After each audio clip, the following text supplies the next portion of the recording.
এখন হাতের মুঠোয় লাল বাবা রাইস। এখন থেকে লাল বাবা রাইস অনলাইনে ঘরে বসে অর্ডার করুন। লাল বাবা রাইস, লাল বাবা অনলাইন, অর্ডার করুন আজই। লাল বাবা রাইস, স্বাদ ও স্বাস্থ্য একসাথে পাবেন শুধুমাত্র লাল বাবাতে।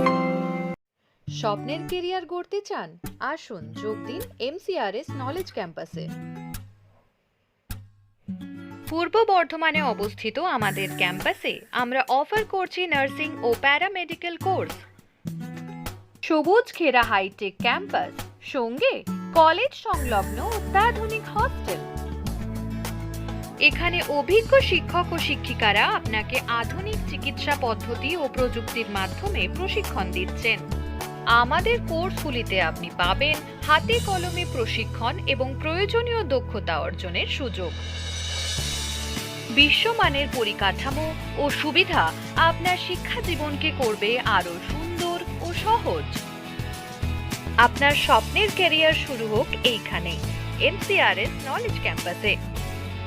MCRS নলেজ ক্যাম্পাস, আপনার ভবিষ্যতের পথপ্রদর্শক।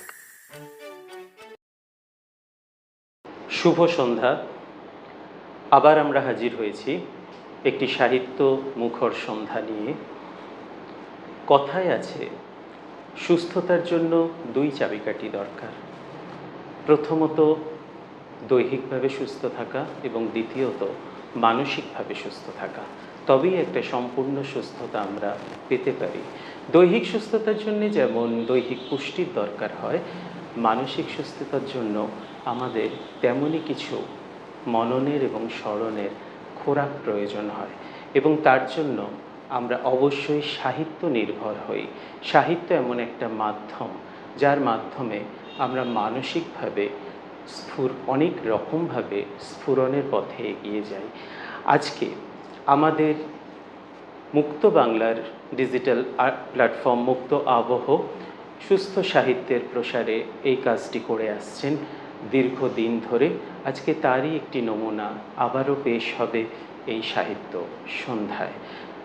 আজকে শুরু থেকে শেষ পর্যন্ত সঞ্চালনা পর্বে আমি থাকছি আপনাদের চিরঞ্জীব ঘোষ। সুধী দর্শকবৃন্দ, আমার সাহিত্যমোদী দর্শকবৃন্দ, জানি আপনারা অধীর আগ্রহে অপেক্ষা করছেন আজকের সাহিত্য বন্ধুর সাথে পরিচয় পর্বটুকু সেরে নেওয়ার জন্য। আজকের সাহিত্য বন্ধু আমাদের অত্যন্ত পরিচিত মুখ। আস্তে আস্তে আমরা সমস্ত তার গুণের দিকগুলো আমরা জেনে নেব, তার প্রতিভার দিকগুলো জেনে নেব। একাধারে তিনি যেমন কবি, সাহিত্যিক, প্রাবন্ধিক, অন্যদিকে আমাদের আজকের সাহিত্য বন্ধু একজন সাহিত্য সংগঠকও বটে। দীর্ঘদিন ধরে উনি সম্পাদনার কাজেও যুক্ত আছেন। শুধু তাই নয়, আমরা তাকে খুঁজে পাই সমাজ সেবার মতন মহৎ কাজেও। এহেন মানুষটিকে আজকে আমরা আমাদের মধ্যে পেয়ে সত্যিই গর্বিত।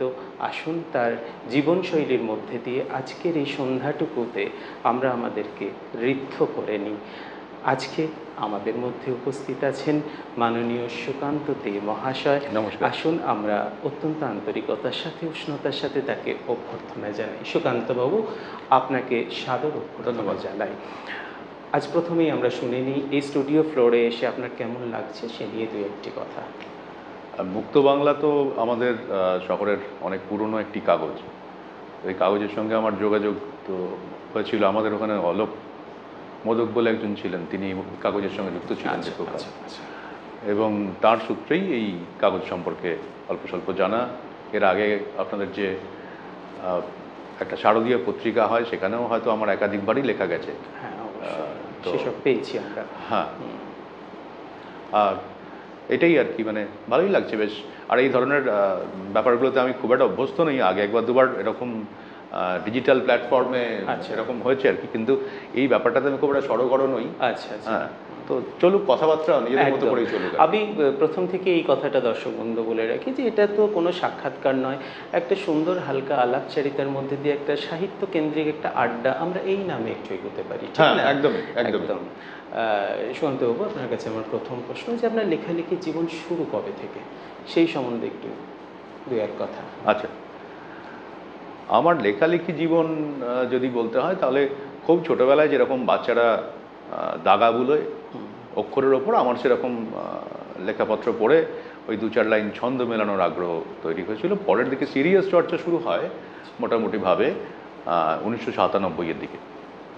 তখন আমাদের বর্তমানে এখন যিনি মিউনিসিপ্যাল বয়েজের হেডমাস্টার মশাই আছেন অরুণাভ চক্রবর্তী, আমরা প্রবালদা বলি।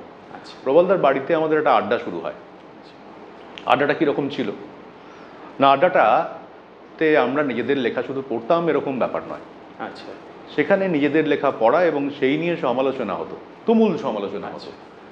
তার সঙ্গে যেটা হতো যে ভালো লেখা, ভালো কবিতা, ভালো গল্প এগুলো পড়া হতো, কেন ভালো সেই নিয়ে আলোচনা হতো। এবং প্রথমেই একটা জিনিস বলে রাখি যে সাধারণত একাডেমিক স্তরে যেভাবে আলোচনা হয়, যেভাবে সাহিত্য শেখানো হয়, এর ধরন কিন্তু সেরকম নয়। আচ্ছা, খুব খোলামেলাভাবে কার কি মনে হচ্ছে সে, যেহেতু ক্লাসের টিচার স্টুডেন্টের কোনো আবহ নেই, ভয় নেই, ফলত মানুষের শেখার একটা হিউজ স্পেস তৈরি হয়। একদম একদম।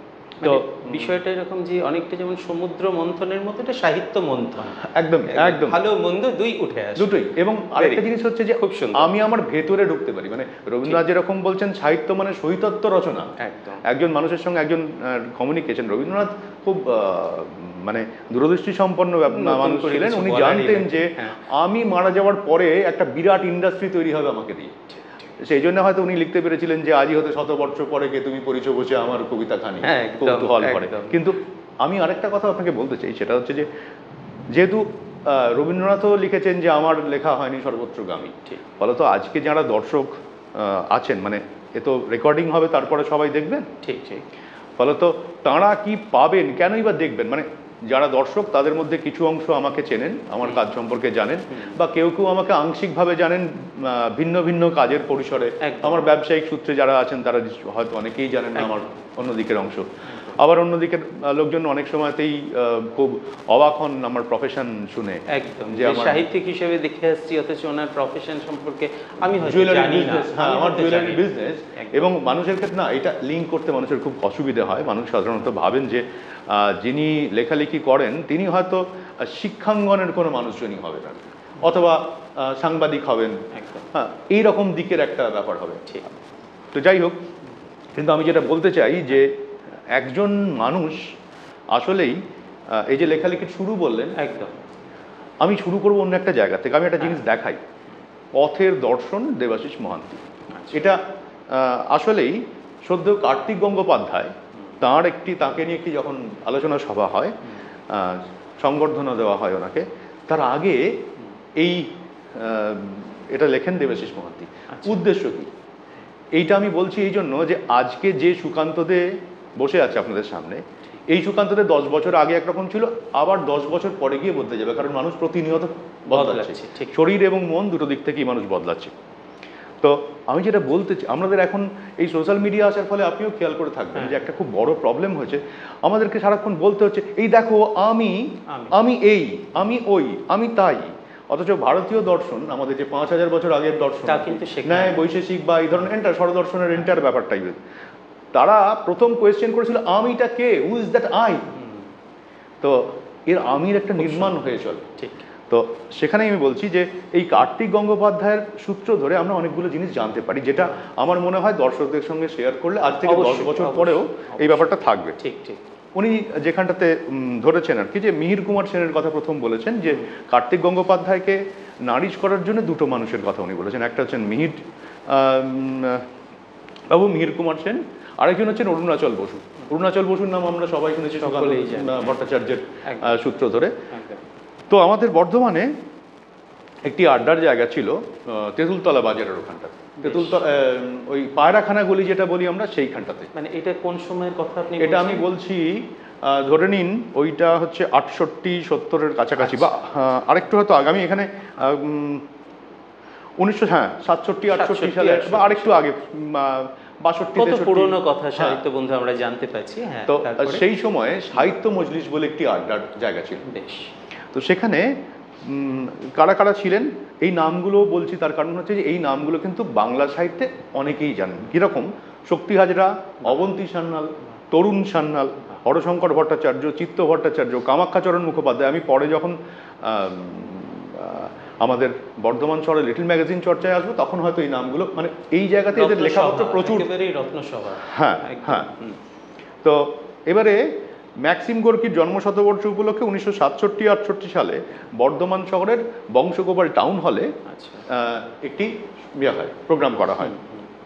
এবং এই সময় থেকেই ধরুন এই সাহিত্য মজলিসের সঙ্গে যখন আমাদের অরুণাচল বসু আসেন, তার সঙ্গে যুক্ত হন আর কি এইটার সঙ্গে। এবং আস্তে আস্তে এইখানে আরেকটি জিনিস তৈরি হয় যে নতুন সংস্কৃতির সাহিত্য বিভাগ এখানে প্রতিষ্ঠা হলো। মানে এর ইয়েটা ছিল, সঙ্গীত বিভাগ ছিল যাদবপুরে, সাহিত্য বিভাগটা হলো এখানে। এবং সেখানে কি হতো, সেখানে এই যে আমি বললাম অরুণাবদার কথা, প্রবলদার কথা, যার বাড়িতে আমাদের এই আড্ডাটা হতো, এই ধরনেরই ব্যাপার হতো। শুধু তাই নয়, তার চেয়েও অনেক বেশি। মানে আমি বেসিক্যালি এই শহরের সাহিত্য চর্চার একজন অযোগ্য উত্তরসূরি বলে মনে করি। মানে এটা কোনো বিনয় নয়, আমি যে নামগুলো এখনো পর্যন্ত বললাম তাঁরা যে কাজ করে গেছেন আমি তার ধারে কাছেও পৌঁছইনি আর কি। তো কার্তিক গঙ্গোপাধ্যায়, তার সঙ্গে আমার আলাপ হলো এইখানে, তাকে দেখতে পেলাম। এবং খুব ছোট ছোট করে চুল কাটা, একদমই পোশাক আশাকের নেই। পরে দেখতে পেলাম একটি অগাধ পাণ্ডিত্যের মানুষ, আমি তার ধারে কাছে পৌঁছতে পারবো কিনা এই জীবনে জানি না। ঠিক আছে। তো 1977-78 কার্তিক গঙ্গোপাধ্যায় এবং তার বন্ধু ডাক্তার প্রদীপ বোস পাঞ্জাব এবং হরিয়ানা, হিমাচল প্রদেশে যান, ফিরে আসেন প্রচুর কবিতার ভাণ্ডার নিয়ে। এবং পরবর্তীকালে দেবাশিস মহান্তি আর মধুসূদন দাস, এরা প্রচুর কবিতার অনুবাদ, সপ্তসিন্ধু 10 দিগন্ত যেটা শঙ্খ ঘোষ বা এদের সম্পাদনায় হয়েছিল, তারও আগে এরা একটি সংকলন করেন। তার নাম হচ্ছে মাটিতে দাঁড়িয়ে। প্রকাশিত হয় 1 জানুয়ারি 1980। বিভাস সাহা ছিলেন প্রচ্ছদ শিল্পী, আরেকজনের নামও পরিচিত নাম ক্ষেত্রনাথ দে। আচ্ছা, ঠিক আছে। তাহলে আমি আসলে এইটা কেন বললাম যে আজকে যে সুকান্তদেরকে আপনি ডেকেছেন, সেই সুকান্তদের আগে একটা মানে উর্বর জমি আমাদের বর্ধমানে তৈরি হয়েছিল। কথা প্রসঙ্গে মানে এর আগে বর্ধমান পৌরসভার দুটি সংকলন হয়েছিল বর্ধমান শহরের ইতিবৃত্ত নিয়ে। সেখানে বর্ধমান শহরের লিটল ম্যাগাজিন চর্চা নিয়ে একটা দীর্ঘ প্রবন্ধ আমি লিখি আর কি ওই সময়। আমার আগে কবিতা মুখোপাধ্যায় একটি কাজ করেছিলেন, তিনি যেটা করেছিলেন সেটা হচ্ছে 1985 পর্যন্ত যে রেজিস্টার্ড পত্রিকা এবং কাগজ, তাদের নিয়ে ওনার একটা থিসিস ছিল এবং সেইটা ওনার ওখানে প্রকাশিত হয়েছিল। পরের বারে আমি ওই রেজিস্টার্ড বা আনরেজিস্টার্ডের ভেতরে যাইনি, আমি বর্ধমান শহর থেকে প্রকাশিত হওয়া যে পত্রপত্রিকাগুলো হয়েছিল সেইগুলো নিয়ে কাজ করেছিলাম। আমি কয়েকটা নাম শোনাতে চাই। যেমন ধরুন মায়া সূর্য, আমাদের বর্ধমান শহরের শম্ভুনাথ বাগ, তার একজন নাট্য ব্যক্তিত্ব এবং যাত্রার একজন মানুষ হিসেবে বহুল প্রচলিত এবং ভীষণ, তিনি একটি পত্রিকা করতেন, তার নাম হচ্ছে মায়া সূর্য। বর্ধমানের বঙ্গীয় সাহিত্য পরিষদ থেকে প্রকাশিত হতো রাঙামাটি। নতুন সংস্কৃতি, প্রতীতি, অভিজ্ঞান, এই নতুন সংস্কৃতির যে কথাটা আমি বলছিলাম একটু আগে, তাদের ওখান থেকে একটি প্রকাশিত হতো। সাহিত্য মজলিস নামে সাহিত্য আড্ডার এখান থেকে শুরু, এগুলো সমস্ত ইনক্লুড, এই সমস্ত কিছু আছে আর কি। মানে ওটা অলরেডি প্রকাশিত। বর্ধমান মিউনিসিপ্যালিটির গত বছরের যে একটি সংকলন, মানে পুরো বছর এইভাবেই সংকলনটা হয়েছিল সেখানকার, গত বছরের না তার আগের বছর, গত বছরের আমি লিখিনি কারণ আমার মনে হয়েছিল যে আমার সাবজেক্ট কিছু ছিল না ওখানে, সেই জন্য। জয়ধ্বনি বলরাম পাল। শম্ভুভাগ আরেকটি পত্রিকা করতেন, যাত্রা জগৎ। আপনারা যদি কেউ কখনো পুরনো পত্রিকা খুঁজে বার করতে পারেন, যাত্রা জগৎ, এই যে যাত্রা একটা শিল্প, আজকে যে শিল্পটা আস্তে আস্তে ঢাকা পড়ে যাচ্ছে, বা আজকে ধরুন তো মানে ফোনে আমরা ওয়েব সিরিজ দেখি, লোকজন ফোনে ওয়েব সিরিজ দেখে, কেউ যাত্রা দেখতে যায়। হ্যাঁ, কেউ যাত্রা দেখার তো আজকে সেই, আমাদের ছোটবেলায় যেরকম চল ছিল যে এই যে টাউন হলের মাঠে, যেটা আমাদের অরবিন্দ স্টেডিয়ামের মাঠে নিয়ম করে শীতকালে প্রচুর যাত্রা হতো, এখন সেসব কিছু পাই না, একটা অবলুপ্তির পথে গেছে এই শিল্প। ঠিক। তো এরকম কয়েকটি আমাদের এখনো বেঁচে আছেন ধীরেন সুর, বর্ধমান শিশু নিকেতন স্কুলটা যিনি করেছেন, তিনি একটি পত্রিকা করছেন দীর্ঘকাল থেকে, 1972 থেকে, ছোটদের কথা। ঠিক আছে। কাকিমা মানে কল্পনা সুর কাকিমা, উনিও গত হলেন এই কিছুদিন আগে, উনিও এই পত্রিকার মানে সম্পাদক ছিলেন আর কি। একটি পত্রিকা শ্যামাপ্রসাদ কুণ্ডু, ভাবনা চিন্তা বলে, এখন মানে ওই এক ফরম্যাট ফোল্ডিং কাগজের মতো আসে। আমি কলকাতায় একটি প্রোগ্রামে কথা প্রসঙ্গে এইটার কথা বলাতে প্রবাল সেনগুপ্ত কিন্তু এটাকে আইডেন্টিফাই করলেন, মানে ভাবুন এর ব্যাপ্তিটা কোথায়, আমরা কোথায় আছে, শিকড়টা কত দূরে। উনি বলছেন আমার মা এই কাগজটি নিতেন। বাহ। তো এবং আমার মানে প্রচণ্ড ভালো লাগলো যে আমার শহরে থাকা একজন মানুষ যিনি একটা কাগজ করছেন এবং তাকে সেই কাগজটাকে খুব মানে গুরুত্বের সঙ্গে দেখা হচ্ছে, তার মানে তার ক্যাপাসিটিটা কতটা। ঠিক, মানে লিটল ম্যাগাজিন চর্চা খুব একটা মানে সহজ ব্যাপার নয় আর কি। একদম একদম। আরেকটা কথাও বলে দিই, হ্যাঁ, বলুন। কোমল দুর্বা বলে একটি পত্রিকা, নীলাকর কয়েকদিন আগে প্রয়াত হলেন। নীলাকরের ইচ্ছা ছিল যে আমার কিছুদিন মৃত্যুর আগের সময় ঘটনা। কান্নাকাটি হবে না, গান গাইতে গাইতে আমার মরদেহ নিয়ে যাওয়া হবে। আমরা গান গাইতে গাইতেই নিয়ে গেছি। বাহ। হ্যাঁ, তো উনি একটি পত্রিকা করতেন কোমল দুর্বা 1975-তে। সেখানে প্রথম ওনার যদি আমাদের অনর্গল পত্রিকা, যে পত্রিকার সম্পাদনা করি আর কি আমি বা আমরা, তার একটি অংশ আছে গুহা মানব বলে। আচ্ছা। সেই গুহা মানবে বেঁচে থাকাকালীন আমাদের শহরের কোনো মানুষকে নিয়ে কাজ হয়। বেঁচে থাকাকালীন করার উদ্দেশ্য দুটো, এক হচ্ছে যে মৃত্যুর পর আমরা প্রচুর কান্নাকাটি করি যখন মানুষটা থাকে না। দ্বিতীয় হচ্ছে যে বেঁচে থাকাকালীন কাজ করলে তথ্যের ভুলটা আমরা কোনোভাবে আটকে যেতে পারি। যে ভুল সঠিক তথ্যটা আমরা পেতে পারি। হ্যাঁ হ্যাঁ, তথ্যগত ত্রুটি যেন না থাকে সেই ব্যাপারটা আমরা আটকাতে পারি। তো ওনার ওইটি কাজ করতে গিয়ে আমি সেই সময় যারা লিখছেন তাদের সবার নাম পেলাম, মানে শঙ্খ ঘোষ, নবনীতা দেবসেন, শঙ্খ ঘোষ বলছি সরি, হ্যাঁ নবনীতা দেবসেন এবং আরেকজন আমি নামটা মনে করতে পারছি না এই মুহূর্তে, যাই হোক, নীলাকরকে নিয়ে কবিতা লিখেছেন। বাবা। ঠিক আছে, তার কবিতা মানে পূর্ণেন্দু পত্রী প্রচ্ছদ করেছেন। হেমন্ত মুখোপাধ্যায়, গায়ক হেমন্ত মুখোপাধ্যায় একাধিকবার লিখেছেন। সৌমিত্র চট্টোপাধ্যায় একাধিকবার লিখেছেন এবং সেই সময়ের যে কোনো সাহিত্যিকের নাম আপনি বলুন তার লেখা আছে ওনার পত্রিকায়। বাহ।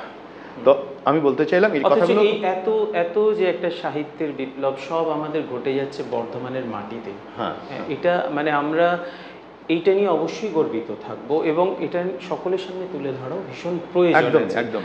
আমি সেই পর্যায়ে আসছি দর্শক, আমার ওই জন্যই মনে হলো যে নিজের ব্যক্তিগত কথা বলার চেয়ে ওইটা বলাটা একদম। আজকে ঠিক এই মুহূর্তে এমন একটা মানুষকে আমরা পেয়েছি যেখানে তার সাহিত্যের সৃষ্টিটা শোনার থেকেও আমরা যেন অনেক বেশি আকর্ষণ বোধ করছি যে তার এই সাহিত্যের পথযাত্রার ভেতরে বিভিন্ন অভিজ্ঞতার কথা, সেগুলো আমরা বেশি শুনবো আজকে।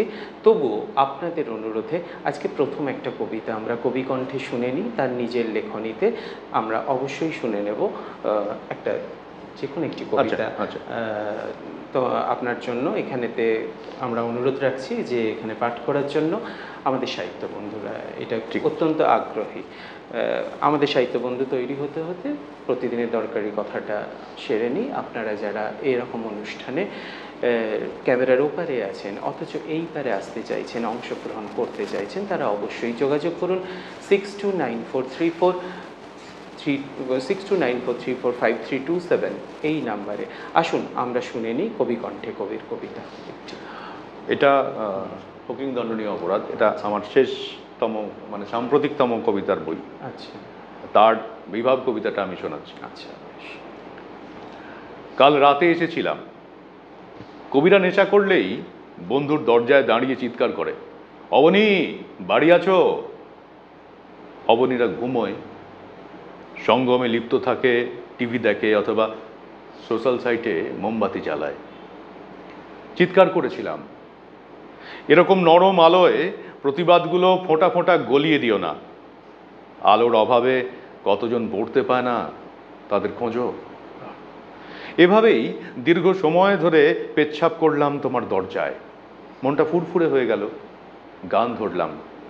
আজ জ্যোৎস্না রাতে সবাই গেছে বনে, রবি ঠাকুরকে জড়িয়ে ধরে চুমু দিতে ইচ্ছে হচ্ছিল খুব। পকেটে চাঁদ নিয়ে ঘোরার ফান্ডাটা তো ওনারই। পাঠককে ইমপ্রেস করতে চেয়ে কত কবিতায় গুমো গন্ধ হয়ে গেছে, তারপরেও শিশিরে ভেজা শিউলি ভেবে প্রশংসা কুড়িয়েছি। বন্ধু, এক রাতে পেট ভর্তি পেচ্ছাপ নিয়ে এসো, কবিতাগুলো ধুয়ে দিও। অপূর্ব অপূর্ব। কোথাও একটা এই লাইনটাতে এসে আমার ঝাঁকুনি লাগলো যে পকেটে চাঁদ নিয়ে ঘোরার ফান্ডাটা তারই, সত্যি তারই। আর আলো যেটার কথা উনি বললেন, সত্যি সেই আলোর বড় অভাব। আমাদের আলো চাই, আরও আলো চাই। কোথাও একটা মুগ্ধতার রেশ এই মুহূর্তে ছড়িয়ে গেছে স্টুডিও জুড়ে। আমরা আবারও আলোচনায় ফিরে আসব, আমরা আবারও অনেক গল্প শুনবো, অনেক সাহিত্যের পথে পথ চলার গল্প শুনবো। এরপরের প্রশ্ন একটা করি, আপনাকে তো আমরা সাহিত্য সংগঠক হিসেবেও পাই এবং এটাও জানি যে বর্ধমান লিটল ম্যাগাজিন মেলার যে সম্পাদকের জায়গাটা আপনি নিয়ে আছেন, সেই জায়গাটা আপনাকে দেওয়া হয়েছে এবং সেই জায়গাটাতে থেকে আপনি খুব সুচারুভাবে কাজ করে আসছেন আজকে দীর্ঘদিন ধরে। এই সম্বন্ধে কিছু বলুন যে আমাদের সাহিত্য প্রসারে আজকে কতটা এই লিটল ম্যাগাজিন মেলা তার অগ্রণী ভূমিকা সমাজে রাখছে এবং এটার কী প্রয়োজনীয়তা, আমরা কিভাবে এগিয়ে এসে আপনাদের এই যে কর্মকাণ্ড সেটাকে আরও সফল করে তুলতে পারি, এই সম্বন্ধে দু একটি কথা আমি শুনতে চাই আপনাদের কাছে। বেশ বেশ, খুবই ভালো কথা, খুব প্রয়োজনীয় কথা। প্রথমত হচ্ছে যে আমি খুব ভালো সংগঠক কিনা জানি না, কিন্তু এই শহরে বিমলানন্দ রায় একজন সত্যিই খুব ভালো সংগঠক। তো তারই ডাকে প্রথমত আমার যাওয়া, এটা হচ্ছে প্রথম কথা। সম্পাদক, যুগ্ম সম্পাদক হিসেবে প্রথম ছিলাম আমি আর মানব বন্দ্যোপাধ্যায়। মানবকেও বর্ধমান শহরের প্রায় সবাই চেনে। তো আমাদের উদ্দেশ্য কী ছিল, এই যে আমি লিটল ম্যাগাজিনের নামগুলো বলছিলাম, এগুলো মধ্যে বেশ কিছু আছে এবং বেশ কিছু বন্ধ হয়ে গেছে, যে কারণে আমরা অনেক সময় সাময়িক পত্র বলে থাকি ব্যাপারটা। ঠিক। এখন আমাদের যেটা মনে হলো যে এই বর্ধমানের যে সাহিত্য চর্চার যে একটা বড় পরিসর, সেটাকে আমরা দুভাবে এই মেলার মাধ্যমে একটা পুষ্টি দিতে পারি। সেটা হচ্ছে যে এখানকার লেখাপত্রকে অন্যদের সামনে তুলে ধরা, আবার অন্যের লেখাপত্রগুলোকে আমাদের বর্ধমানের পাঠকের হাতের মুঠোর মধ্যে এনে দেওয়া। এবারে লিটল ম্যাগাজিনের আরেকটি ভূমিকাও আছে কিন্তু, যেটা আমরা অনেক সময় খেয়াল করতে পারি না। একটি পত্রিকাতে যেমন নতুন লেখকদের একটা জায়গা তৈরি হয়, অ্যাট দ্য সেম টাইম ধরুন একজনের কবিতা লিখছে, তারপরে যদি সে কোনো একটি সাহিত্য পত্রিকার সঙ্গে সংযুক্ত হয়, তখন সে সাহিত্যের আরও অন্যান্য ধারাগুলোকে দেখতে পারে, চিনতে পারে। ঠিক কথা, এটা একটা ব্যাপার হয়। শুধু তাই নয়, আমি যা লিখছি, মানে আমার মনে হয় লেখার ফেজ এরকমভাবে হয় যে প্রথমে ওই রকম দাগা বুড়োনোর মতো করে শুরু হয়, তারপর একজনের তার থেকে ভালো লাগা, দুটো মানুষের প্রশংসা পাওয়া, এইটা হওয়ার পরে তার ভেতরে একটা লেখার আগ্রহ জন্মায়। নেক্সট ফেজে এসে সে আরও প্রচুর মানুষের লেখা পড়তে থাকে এবং সেই লেখাগুলো তার ভেতরে কোনো না কোনোভাবে জারিত হয়ে ঢুকতে থাকে। এরপর সেই মানুষটা যখন আইডেন্টিফাই করতে পারে যে আমার ভেতরে অন্য মানুষদের লেখাপত্র ঢুকে যাচ্ছে এবং আমাকে থেকে বেরিয়ে আসতে হবে, তখন তার আসল জার্নিটা শুরু হয়। ছাপটা সে রাখতে চায়, তখন একবারই প্রভাব খুঁজে পেতে থাকে। হ্যাঁ, আসলে খোঁজা, মানে একটা খোঁজ চলছে। আমি আমাকে খুঁজছি একবারই, একবারই আমার নিজস্ব ভাষাটাকে খুঁজছি, আমার ল্যাঙ্গুয়েজ কোনটা হতে হবে, মানে কোন ল্যাঙ্গুয়েজটা পেলে আমার অ্যাটিটিউড, আমার গভীরতা, আমার ভাবনাই সব মিলিয়ে প্রকাশিত হতে পারে। এবং এটা বলতে বলতে ঝট করে একটা কবিতাকে শুনিয়ে দিই, মানে অনেক একদম এর মাঝে মাঝেই আসুক। এটা আমি পড়ছি কার্তিক গঙ্গোপাধ্যায়ের একটা কবিতা, বহুকাল আগে লেখা। কবিতার নাম হাপু। তা আমার তো আবার ছোকরা বয়স থেকেই লেখালেখির একটা বাই ছিল, অক্ষরগুলো খিঁচড়েই থাকতো, পাতার পর পাতা গড়গড় করতো রাগ, খোঁচাখুচি করলেই বোঝা যেত ঘরে বাইরে লেঙ্গি খেয়ে খেয়ে অমন টসটসে চাঁদ অবধি আমার কাছে পাক্কা মিষ্টিমুখো হারামি হয়ে গেছে।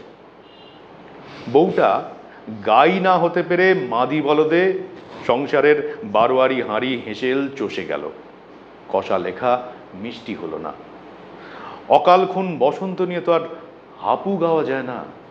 ভাবতে পারছেন এই ল্যাঙ্গুয়েজ একদম চাবুক, কোথাও একটা অন্তরে কষাঘাত করে। একবারে একদম ঠিক কথাই। তো লিটল ম্যাগাজিনের ফিরে আসি, যে লিটল ম্যাগাজিন এই পরিসরটিকে মানে মানুষের মাঝখানে, অনেকের মাঝখানে প্রকাশ করে দেওয়ার একটা জায়গা। একদম, এটা হচ্ছে এক নম্বর। সন্দীপন যেরকম বলছেন যে লিটল ম্যাগাজিন হচ্ছে দড়ি বাঁধা হাতির সামনে মুক্ত পিঁপড়ে, স্বাধীন পিঁপড়ে। ক্ষমতা খুব সামান্য হতে পারে, কিন্তু আমি স্বাধীন। তো এই জায়গা থেকে আমাদের মনে হয়েছিল যে এই সংযোগটা আমাদের বর্ধমানের জন্য ভীষণ জরুরি, প্রয়োজন আছে।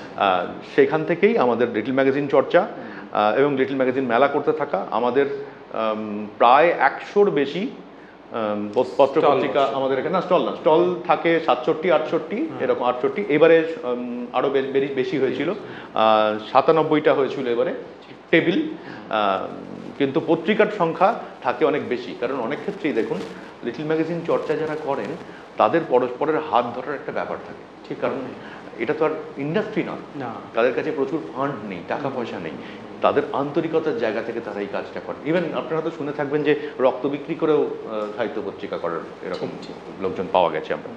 তো সেক্ষেত্রে এই সংখ্যক, আমরা বলি এপার বাংলা ওপার বাংলা অপার বাংলার মেলা। কেন অপার বাংলার মেলা? এপার বাংলা বলতে আমরা পশ্চিম বাংলা বুঝি, ওপার বাংলা বলতে বাংলাদেশ বুঝি। অপার বাংলা মানে এই বাংলা ছড়িয়ে থাকা, হ্যাঁ, মানে আমাদের এর আগে বর্ণমালা সাহিত্যপত্রে আমরা একটা কাজ করেছিলাম, বরাক এবং ব্রহ্মপুত্র উপত্যকার বাংলা সাহিত্য জীবন চর্চা নিয়ে। মানে সেখানে কি ছিল, কবিতা, গল্প, কত উপন্যাস লেখা হয়েছে সেইগুলো, বাঙালি অসমিয়া সম্পর্ক, হিন্দু মুসলমান সম্পর্ক, স্বাধীনতার আগে এবং পরের যে ফ্রেমওয়ার্ক নিয়ে আসাম তৈরি হচ্ছে তার শেপটা কিভাবে এলো, সেখানকার নাট্যচর্চা, সেখানকার লিটল ম্যাগাজিন চর্চা, এই সব মানে প্রায় 1000-এর ওপর পত্রপত্রিকার ডিটেল আছে ওই সংখ্যাটিতে। হ্যাঁ, তো ফলে আমরা এটাকে অপার বাংলার, এটাও আমরা বলি যে এপার বাংলা ওপার বাংলা অপার বাংলার মেলা। এই মেলাটা না মেলাতে পারলে হবে না, উত্তরণটা সম্ভব না। একদম ঠিক, ভীষণ সুন্দর পেলাম। আর ভীষণ আকর্ষণীয় জায়গা যে ঢুকেই ডান দিকে যে কর্নারে ছোট্ট স্টেজটা থাকে, এত সুন্দর সুন্দর আলোচনা হয় এবং সেখানে এত কোটি কত লোক শোনেন। আমি বলছি না যে সবসময় একদম ওখানে গিজগিজ করছে মাথা, কিন্তু সত্যি কথা এইসবের জন্য আমার এক হল অডিয়েন্স দরকার হয় না, একটা উঠোনবর্তী মানুষই যথেষ্ট, ঠিক না? ঠিক। এবং সেই জায়গাটাতে আমরা বসি, গিয়ে নিয়ে শুনি তাদের যে নিজস্ব সমস্ত ধ্যান ধারণা, স্মরণ মনন এবং সাহিত্যের প্রতি ভালোবাসার কথা, মানে তারা যেটা নিজেদের অনুভূতির কথা ব্যক্ত করে, সত্যিই তা আকর্ষণীয়। এবং এগুলো সত্যি লিটল ম্যাগাজিন মেলাটাতে না গেলে যেন মনে হয় বছরে একটা কোনো কিছু আমরা মিস করে গেলাম। এটা আমাদের জন্য কমপ্লিমেন্ট হিসেবে নিচ্ছি আর কি। একদম, এটা তো শুধু আপনি আমি নয়, জানছে সবাই। এবং যারা আজ পর্যন্ত জাননি বা যারা বিভিন্ন ব্যস্ততার কাছে যেতে পারেন না, দর্শক বন্ধু, আমাদের তরফ থেকে আপনাদের কাছে আন্তরিক অনুরোধ রইল, আপনারা আসবেন লিটল ম্যাগাজিন ফেয়ারে, একটু সময় কাটাবেন, সময় নিয়ে আসবেন, আত্মশুদ্ধির জন্য আসবেন, দেখবেন নিরাশ হবেন না। এই কবিতার নাম হচ্ছে ধূপদানি। যখন বন্ধুদের সঙ্গে গল্প করছি, বুকের ঠিক মাঝখানে অনাহত দ্বারের চৌকাঠে মাথা রেখে দাঁড়িয়ে রয়েছে কেউ। ধূপদানি দেখলাম বন্ধুর ঘরে, লাদাখ থেকে আনা, কারুকার্যময় নৌকার খোলের মতো, হেলে থাকা ধূপের ছাই পড়বে তাতে। কে যেন বলল, ধূপের ছাই ধরবে বলে এত কারুকাজ। মনে হলো বলি, ওই যে একটা মানুষ চৌকাঠে হেলিয়ে রেখেছে মাথা, ওই তো ধূপ। আনত হয়ে আছে প্রেমিকের দিকে, প্রতীক্ষায় পুড়ে পুড়ে সুগন্ধ ছড়াচ্ছে অবিরাম, ঝরে পড়ছে দহনজাত ছাই। সে ছাই ধারণ করতে ঈশ্বর পেতেছেন হাত, ওই তার অঞ্জলি মুদ্রা, কররেখা, কারুকাজ। তাই তো কবিতার আলো পড়ে গায়ে, শরীর নাট মন্দিরের কীর্তন ছেড়ে মানুষ গর্ভগৃহে নিশ্চুপ হয়ে যায়। কি গভীর ভাবনা, অথচ কি সুন্দর প্রকাশ। মানে সত্যিই আমরা মোহিত, কুর্নিশ জানাই তোমাকে। আসলে সত্যি করেই আমার নিজের, এখন আমি দীর্ঘ সময় ধরে আমার ভারতীয় দর্শন পড়তে খুব ভালো লাগে। এবং প্রসঙ্গত একটা কথা বলে রাখি, দর্শন নট ইকুয়াল টু ফিলোসফি। একদম ক্লিয়ারলি বলছি, দর্শন নট ইকুয়াল টু ফিলোসফি। এবং ধর্ম not equal to religion, completely different thing.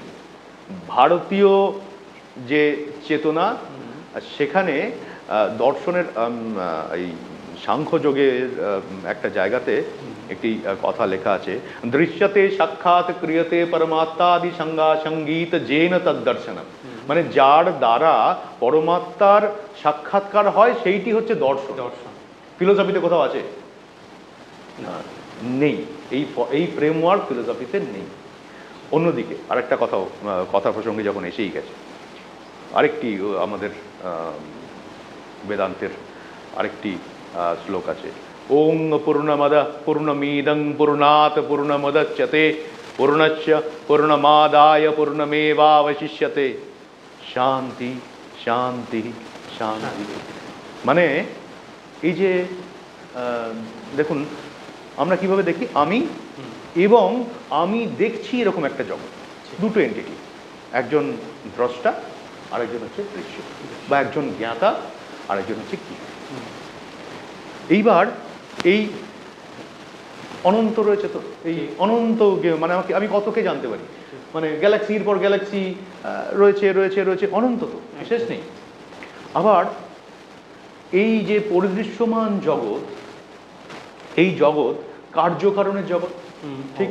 অবশ্যই বলা হচ্ছে যে এই কারণ জগৎ থেকে যদি আমি কার্য জগৎকে বার করে নিই, তাহলেও মানে তার মানে ইনফিনিটি থেকে যদি আমি ইনফিনিটিকে নিষ্কাশন করি, তাহলে ইনফিনিটি অবশিষ্ট থাকে। ম্যাথমেটিক্সের rule, infinity minus infinity equal to infinity. অর্থাৎ এইখানে এসে কারণ এবং কার্য এক করে দেওয়া হচ্ছে। মানে আমি যখন কিশোর থেকে যুবক হচ্ছি, আমার বাবা কিন্তু আমাকে এই কথাটা বলেছিলেন যে যদি কোনো ঠেকে আড্ডা মারা তোমার স্বভাব আসে, তাহলে অবশ্যই জিও কোর্ট কম্পাউন্ডে, কারণ এইগুলো হচ্ছে প্রোডাক্টিভ ঠেক। ওনাকে আমার জন্য প্রণাম জানিও আর কি, আমাদের তরফ থেকে প্রণাম জানিও। আচ্ছা। এবং সত্যিই তাই, পরবর্তী পর্যায়ে আমি বুঝেছি যে এই যে সন্ধ্যের পর থেকে এই জোনটা ওখানে কতটা প্রোডাক্টিভ হয়ে ওঠে। ঠিক, বলুন তারপর। তো আমরা প্রথম স্পিড তৈরি করলাম, ঠিক আছে, society for people's education environment and development. আসলে এটা আমাদের বসে বসে আড্ডাতেই বানানো, ঠিক আছে, মানে নামের এই ভাগ ওরকমভাবেই তৈরি করা আর কি। আমরা কখনো ভাবিনি যে আমরা আজকের এই অবস্থাতে আসবো। আমাদের এই সময়ে একটি চলছে যে ব্লাড ব্যাংক করার আর কি। তার আগে বলেনি, এর আগে অনেকটা সময় গেছে, 2004 থেকে 2007 আসার পর একটা বড় হয় কেতুগ্রাম 2-তে আমরা RCH2 রিপ্রোডাক্টিভ চাইল্ড হেলথ, যেখানে উদ্দেশ্য ছিল মা এবং শিশু মৃত্যুর হার কমানো, এরকম একটি গভর্নমেন্ট প্রজেক্ট আমরা পাই। কেন পাই? একেবারে কম বয়সী ছেলেদের একটি অর্গানাইজেশন কেন পায় না, ওই কেতুগ্রাম 2-তে 2000 সালে কমিউনাল রাইট হয়েছিল, পাশাপাশি দুটো গ্রাম, একটি গ্রাম এসে পাশের গ্রাম থেকে 3টি মাথা কেটে নিয়ে যায়, তারা আবার গিয়ে সেই গ্রাম থেকে 9টি মাথা কেটে নিয়ে আসে, সেখানে কেউ কাজ করতে যেতে চায়নি, তার ফলে আমরা কাজ করতে যেতে পেরেছিলাম, আমাদের সুযোগ পেয়েছিলাম আর কি। এবং সেটা ছিল আমাদের একটা বিরাট টার্নিং পয়েন্ট, কারণ আমরা বুঝতেই পারছেন যে কম বয়সী ছেলে ভীষণভাবে একটা কাজ করার একটা প্রবল প্রবণতা গ্রামের ভীষণভাবে, হ্যাঁ। এবং হয় এখানে একটা ছোট্ট গল্প একটু শেয়ার না করলেই না। ওই গ্রাম থেকে আমরা যে স্টাফেদের নিয়েছিলাম তাদের মধ্যে একটি মেয়ে, নামটা ভুলে যাচ্ছি, তার আমরা ওই সার্ভে করতে গিয়ে মানে কীরকম, ধরো আমি এখান থেকে বেরিয়ে কাটোয়া থেকে ঘাট পেরিয়ে আরেক মানে পেরিয়ে গিয়ে সেখান থেকে বাসে করে আশাচিয়া মোড় থেকে ওই চরসুজাপুরের পর্যন্ত ভ্যানে যাওয়া, সেখান থেকে প্রায় 1.5 কিলোমিটারের ওপর হেঁটে ভেতর পর্যন্ত ঢোকা, তারপরে গ্রামের ভেতরে। মানে একদিন যে যাবে প্রত্যন্ত গ্রাম, হ্যাঁ, পরের দিন আর যাবে না, মানে তার এই জন্য আমরা ভাগ করে নিয়েছিলাম যে আজকে আমি গেলে পরের দিন আরেকজন, তারপরের দিন আরেকজন, এরকম করে কাজটা। তো সবচেয়ে ব্যাপার যে সেখানে যে মেয়েটিকে আমরা স্টাফ হিসেবে নিয়েছিলাম, আমি তার বাড়িতে গিয়ে পৌঁছলাম, তাদের জন্য খাবার দাবার নিয়ে গেছিলাম যাওয়ার সময়, কিন্তু তার আন্তরিকতা, সে আমাকে একটি কাঁসার থালা, হয়তো তার বাড়িতে একটিই কাঁসার থালা আছে, কারণ আমি দেখছি যে তার ঘরটার দেওয়াল নেই, তার ঘরটার একটি ঘরের মাটির দেওয়াল আছে, আরেকটি ঘরের দেওয়াল নেই, সেই ঘরটা ছিটে বেড়ার, মানে ওই বেড়া দেওয়া ঘর আর কি। ভেতরে দেখা যাচ্ছে, আমি বাইরে থেকে দেখতে পাচ্ছি ভেতরে ট্রাঙ্ক রাখা আছে এরকম। তো এবং তার ছোট বাচ্চাটার যে দুধ আছে কিনা জানি না, সে আমার জন্যে এরকম ছোট গ্লাসের 1 গ্লাস দুধ নিয়ে এসে আমার থালাতে দিল, একটি চামচ দিল, যে আমি শহর থেকে যাওয়া বাবু হাতে করে খেতে পারবো কিনা। এবং আমি খানিকটা খাওয়ার পরে না, আমাদের তো চিনি ছাড়া খাওয়া অভ্যাস নেই, আমি মানে খুব আর মানে পারছি না বলে বললাম একটু চিনি পাওয়া যাবে, এরকম বলে ফেলে সে তার কৌটোটা ঝেড়ে দিল যে ওইটুকুনি চিনি বাড়িতে অবশিষ্ট ছিল। আমার চোখে জল এসে গেল সেই মুহূর্তে যে আমরা কোথায় থাকি, মানে এই কাজটা না করলে আমি এটা দেখতেই পেতাম না। অতিথি দেবো ভব। হ্যাঁ, মানে এই অসম্ভব, এই জিনিস মানে আমার মনে হয় যে আমি ব্যক্তিগত আমার নির্মাণ হচ্ছে, এই যে বলছিলাম না যে আসলে আমি একা নই, এটা নির্মাণ হচ্ছে, এই মানুষগুলোকে দেখছি, এরা আমাকে নির্মাণ করছে, আমি জানি অথবা না জানি। তো আজকে বর্ধমান, কুচবিহার, মুর্শিদাবাদ এই জায়গায় আমাদের প্রজেক্ট চলে। আমাদের এখন পেড স্টাফের সংখ্যা 200-র বেশি। তো স্পিডের হ্যাঁ, স্পিডের আজকে নিজস্ব বিল্ডিং আছে, তার পাশে একটি নতুন বিল্ডিং হচ্ছে, সেখানে ব্লাড ব্যাংক করাটা চলছে, বাকি আরও যা যা কাজ তো হবেই, কারণ এত অফিসিয়াল ফ্রেমওয়ার্ক বাড়ছে, এত কর্মীর সংখ্যা বাড়ছে, স্থান সংকুলন হতে হবে। আরেকটি জিনিস হচ্ছে যে ওখানে আরেকটি প্রজেক্ট চলে, সেটা হচ্ছে বাচ্চাদের নিয়ে একটি প্রজেক্ট চলে। সেটা হচ্ছে ওপেন শেল্টার বলি আমরা, ইটস আ স্পেস, মানে স্ট্রিট অ্যান্ড হোমের মাঝখানে একটা সেতু আর কি এইটা।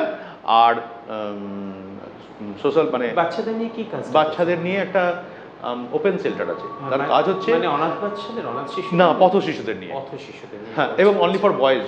আমরা এর আগে একটা কাজ করতাম, গার্লস নয় কেন, ওইটাই বলতে যাচ্ছি। আমার একটি কবিতার লাইন আছে, 8 রানী গুটকা ধরে, 9তে খাঁকি বিড়ি, 10 মদ ধারা পাতে, 11 বয়স চুরি। তো সেখানে একটি কাজ করতাম আমরা, এর আগের একটা প্রজেক্ট ছিল ইনোভেটিভ চ্যালেঞ্জ ফান্ড বলে। সেখানে আমরা পভার্টি লাইনের নিচে থাকা বাচ্চাদেরকে মূল স্রোতে পড়াশুনোর এই ফ্রেমওয়ার্কের ভেতরে আনার একটা ছিল। সেখানে রানী বলে একটি বাচ্চা মেয়ের সঙ্গে আমার আলাপ হয়। সেই মেয়েটি বলে তাদেরকে আমরা ওই ডেনরাইট, আপনারা দেখেইছেন, ডেনরাইট নিয়ে ডেনরাইট বিড়ি ফিরি যা পায় তাই খায়। তো বললো যে ওদের ওই যে নেশা ছাড়তে বলছিলাম, বললো যে দাদা আমাকে আর আমার মাকে, তোমাদের এই ঘরটা তো রাত্রিবেলা কেউ থাকে না, তাহলে আমাকে এই ঘরটা থাকতে দেবে? আমি সব নেশা করা ছেড়ে দেবো। এখনো পর্যন্ত এইটা আমার আক্ষেপ বা আমাদেরও আক্ষেপ যে আমরা এখনো পর্যন্ত মেয়েদের জন্য কিছু করে উঠতে পারিনি। ইচ্ছা আছে, যদি সম্ভব হয় অবশ্যই হয়তো সেদিনও আসবে, খুব একটা দূরে নয় সেদিন। আমি ওই কথাটাই বারবার বলছি দর্শকবন্ধু, খিদে রয়ে যাচ্ছে, কিন্তু সেই এক কথা, সময়ের শাসন। সময়ের শাসন তো আমাদের মানতেই হবে। এহেন গুণী মানুষকে আজকে আমাদের মধ্যে পেয়ে এইভাবে ছেড়ে দেওয়া, এটা মানে আপনারা হয়তো ইতিমধ্যেই বুঝে গেছেন যে আমাদের সাক্ষাৎকারের যে একটা নির্দিষ্ট ছক, সেই ছক ভেঙে নিয়ে উনি তার বাচনশৈলী এবং তার যে জীবনশৈলী, তাই দিয়ে আমাদেরকে যে কোথায় ভাসিয়ে নিয়ে গেছেন, সেটা আপনারাও বুঝতে পারছেন, আমরাও বুঝতে পারছি। সময় আর বেশি নেই, যেতে যেতে শেষ প্রশ্ন, অবশ্যই আমাদের যেটা সকলকেই করে থাকি আমরা, এবং যেটাতে আমাদের সমাজ উপকৃত হন, সেই প্রশ্নটুকুই আমি রাখতে চাই। যাওয়ার আগে আমাদের এই স্টুডিও প্ল্যাটফর্ম থেকে সমাজের জন্য আপনি কি বার্তা দিয়ে যেতে চান? একটু দুই এক কথা ছোট করে। আচ্ছা, দেখুন, আমি প্রথম কথা হচ্ছে যে এই যে বললাম নির্মাণ হয়ে চলেছে এই জগতে কিছু, যদি আমরা আবহমান মানুষ মানে মানব সমাজের ইতিহাস দেখি, তাহলে দেখব কোনো কোনো মানুষ ভালো কাজ করেছেন, কোনো মানুষ খারাপ কাজ করেছেন, কোনো মানুষ মাঝখানে থেকেছেন, কিছু মানুষ মুক্তি খুঁজেছেন। এই যে সাহিত্য চর্চা, আমার মনে হয়েছে, এটা আমার ব্যক্তিগত অভিজ্ঞতা বলি, মনে হয় সেটাই হচ্ছে সবচেয়ে সুবিধাজনক। যে আমার মনে হয়েছে যে একটা খোঁজ তৈরি হয় মানুষের ভেতরে, যে আমি যে এসেছি, এই যে আমি জগৎকে দেখছি, এর সঙ্গে আমার সম্পর্ক কোথায়, এই আমিটা কে, তার উদ্দেশ্য কি। এবং আরেকটা খুব বড় উপলব্ধি হয়েছে যে আমি আসলে একা নই। আজকে যে দর্শক আজকে এখনো দেখেননি আমাকে, অবশ্যই তারাও কিন্তু অ্যাট দ্য সেম টাইম আমার নির্মাতা, কারণ আমার জ্ঞানে তারা আছেন। ফলত আমি বলবো যে প্রথমেই এইটা ভাবুন যে আমি কতটুকু দিতে পারি, আমি কি পাই ভাবলেই জীবনটা শেষ, আর আমি কি দিতে পারি, শুধু এইটুকু ভাবতে ভাবতে জীবনটা কাটিয়ে দিই। এর বেশি আর কিছু বলার নেই। অপূর্ব। প্রথম থেকে শেষ পর্যন্ত আমি এই কথাটাই শুনে এসেছি ওনার মুখে, যে আমি তিলে তিলে নিজেকে নির্মাণ করছি, এবং নির্মাণ করছি, এই যে নির্মাণ হওয়ার পদ্ধতিটা, এটা কিন্তু তার নিজের জন্য নয়, আমার জন্য, আপনার জন্য, সমাজের জন্য। তার জন্য এই মানুষকে আমাদের দরকার, দীর্ঘদিন সমাজে দরকার, এবং তার চোখ দিয়ে আমরা অবশ্যই একটা সুস্থ সুন্দর সমাজ দেখতে চাই। এই কামনা তার দীর্ঘ সুস্থ সাহিত্যিক জীবনের, তার অন্যান্য সমস্ত যে কর্মপদ্ধতি শুনলাম, সেই সকলের জন্য আমরা শুভকামনা রাখলাম। তিনি ভালো থাকুক, সুস্থ থাকুক, এবং সমাজের জন্য সুস্থ থাকুক। আপনারা যারা নিরন্তর আমাদের সাথে পথ চলছেন, আমাদেরকে সহযোগিতা করছেন এই পথে এগিয়ে নিয়ে যাওয়ার জন্য, তারা এভাবেই থাকুন আমাদের সাথে, এই আমাদের কামনা। আজ এই পর্যন্তই। শুভরাত্রি, ভালো থাকবেন।